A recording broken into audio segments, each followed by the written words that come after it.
Hello, welcome back, and grab a hot drink or a cold drink or some nice drink and join me in doing some maths together. Today we're going to begin a three-part journey on discovering more about a concept. So we're going to meet the same result, which is that the eigenvalues of a linear map is the same as the eigenvalues of its transpose. But we're going to approach it in three different ways.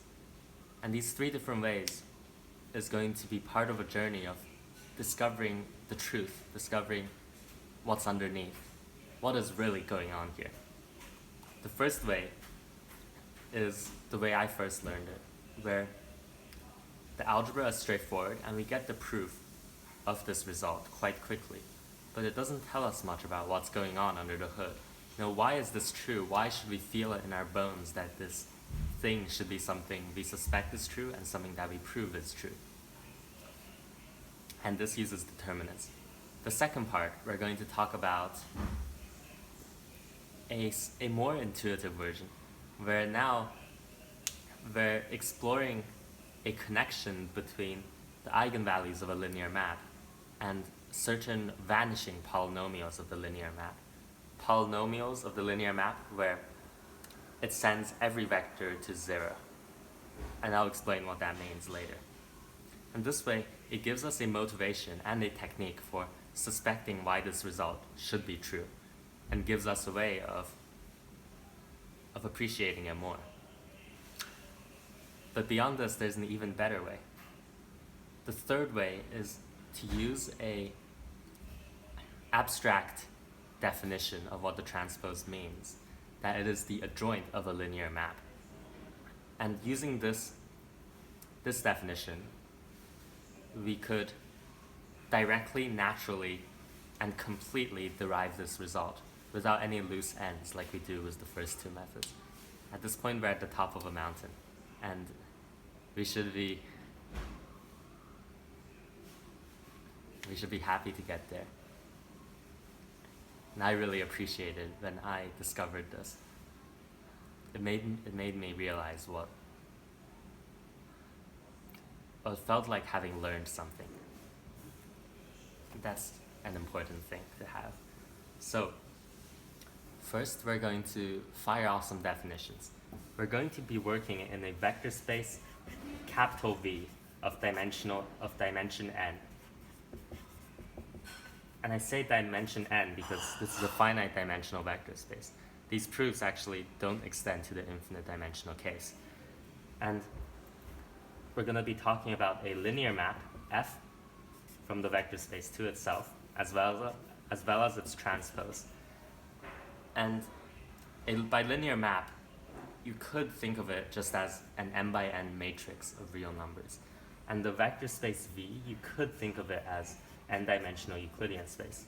I don't, because I prefer the abstract version of linear algebra, where we don't really stick to Euclidean stuff and matrices. And instead, we generalize everything. I think by forgetting the details of Euclidean space, we could focus on what's actually going on, what math is actually going on, and also be able to quickly see connections between different kinds of vector spaces, because there are many more kinds of vector spaces than the real numbers. Okay, we are also going to need the eigenvalues and eigenvectors of F. We say that a scalar lambda and a vector V is an eigenvalue-eigenvector pair. We'll say E-vector pair of F if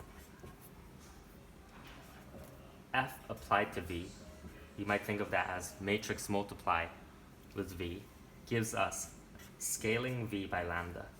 So where an eigenvector reduces matrix multiplication to scalar multiplication. It's very cool. And we're going to talk about the eigenvalues of F. So I'm going to say that the E of f is the set of eigenvalues. Yeah, I'm not going to use fancy notation. It's a set of eigenvalues.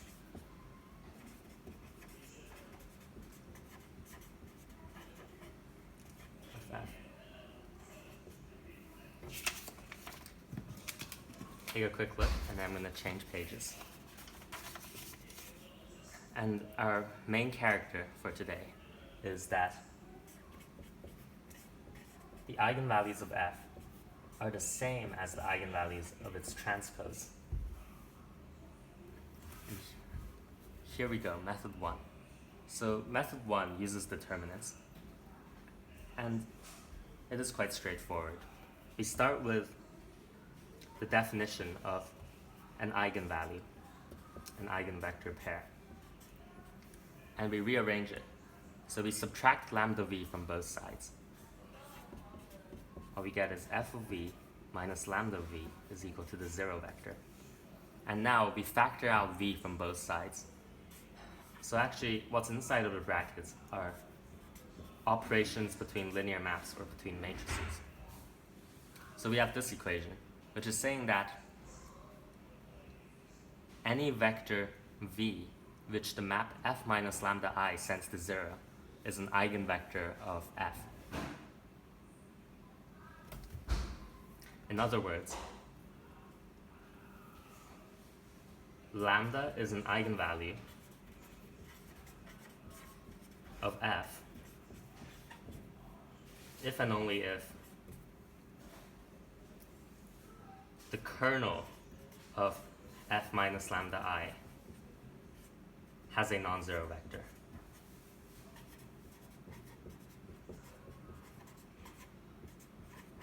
The kernel is the set of vectors which the linear map sends to 0, that vanishes when you apply this linear map to it. And it always includes 0, because if you apply a linear map to 0, you always vanish. But sometimes it could also include more than just 0. And here we're talking about eigenvectors in terms of the kernel. We're saying that if this map, f minus lambda I, has a non-zero vector in it, that means that there is a non-zero v such that f minus lambda I v is equal to 0. And that is good news, because once we rearrange this, that's exactly an eigenvalue-eigenvector pair. I forgot one thing, which is that eigenvectors must be non-zero. Because technically, if you do f of the 0 vector, you'll always get 0 times what you started with, or like 0 times the 0 vector. But so 0 could be thought of as an eigenvector with eigenvalue 0, but it's not very interesting, and we don't usually count it. So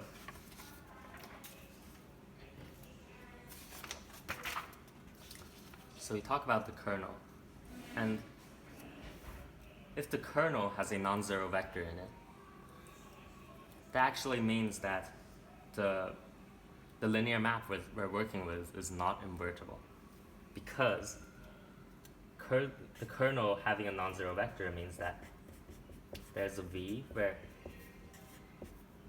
the map vanishes v, but we also know that the map vanishes the 0 vector. So we have two inputs that map to the same image. V and 0 both go to 0, which means that f minus lambda I is not one-to-one. Not one-to-one, or not injective. And this means that it's not invertible.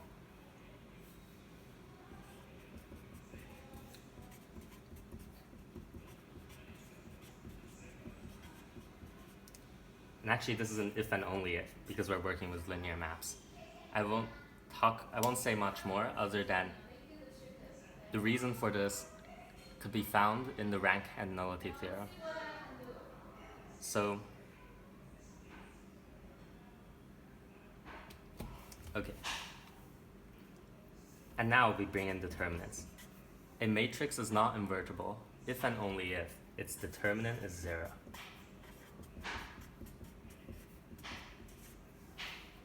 We might think of this as Well, the determinant is how much the volume of a unit cube is changed under the linear map. So for determinant of something to be 0, that means that the volume of a unit cube gets squashed to 0. That means everything gets squashed to a lower dimension in this vector space. And if we're squashed to a lower dimension, so let's say we squash from a plane to a line, or from a space to a line, or from a space to a plane, or from like some 10-dimensional space to a 4-dimensional space, then we've lost information.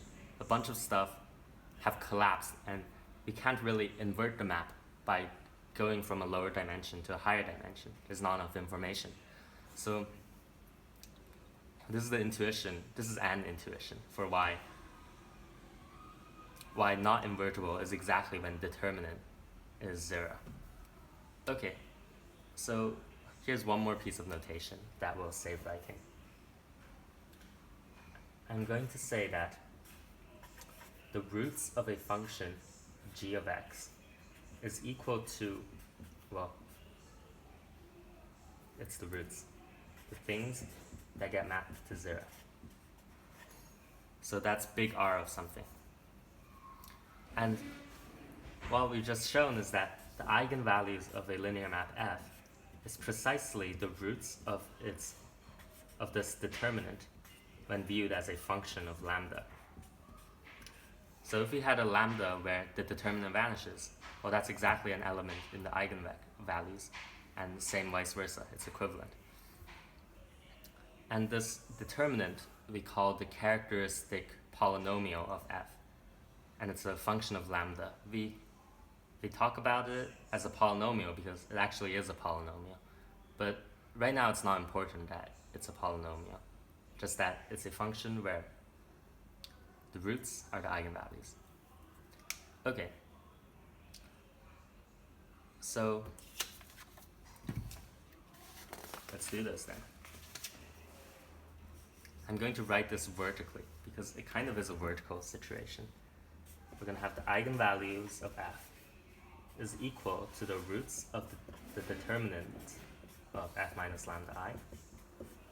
And on the other side, we have the eigenvalues of F transpose. Because remember, our aim is to show that these two are the same. The eigenvalues of F are the same as the eigenvalues of F transpose. And we use the same result on the eigenvalues of F transpose.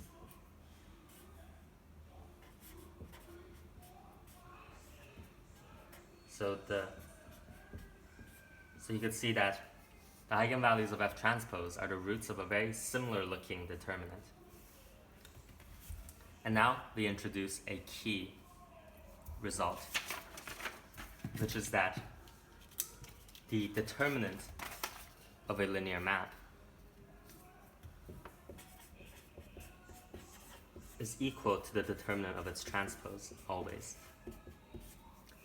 And this is true because, well, it's not really intuitive to me, actually.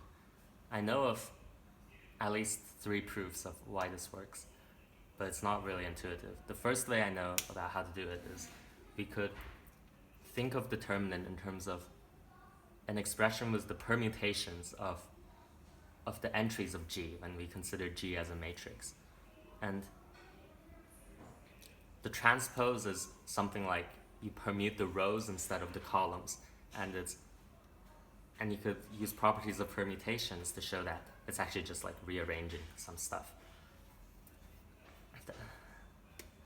That makes sense, but it's not intuitive to me, geometrically at least. And the other ways I know of how to do it are kind of by induction, where you think of where you think of a linear map as the product of a bunch of elementary row operations, where you think of the determinant as the Laplace expansion of the matrix, but these are also not so intuitive. So, well, we're going to use this anyways. And what we're going to do is show that those two similar looking determinants are actually the same. Let's do this. So the determinant of f minus lambda I is equal to the determinant of its transpose. Transpose the whole thing. Now the transpose is linear, which means that we could distribute it into a vector addition. This first term, f transpose, is looking good. The second term, since lambda times I is a diagonal matrix when thought of as a matrix, its transpose is just itself. It is symmetric. So nothing changes. Okay, nice. So we have that the two linear maps, f and f transpose, share characteristic polynomials. So we come back here. Because they share characteristic polynomials, the characteristic polynomials must share roots. So we draw a big equal sign. And if you see the equals upstream and downstream, this means that the eigenvalues of f are the same as the eigenvalues of f transpose. And we're done. So with this method, what I like about it is how fast it is. Algebraically, we just need to recognize the determinant, do a transpose, and we're done. But what I don't like about it is its reliance on this determinant property, that determinant of G is equal to a determinant of G transpose. It is kind of, well, like I said, it's not, it doesn't feel, I can't feel this in my bones. It's like, it's true, okay, but why is it really true? Okay, so let's take a break. And then after the break, we'll go on to method 2, which I hope you will appreciate more.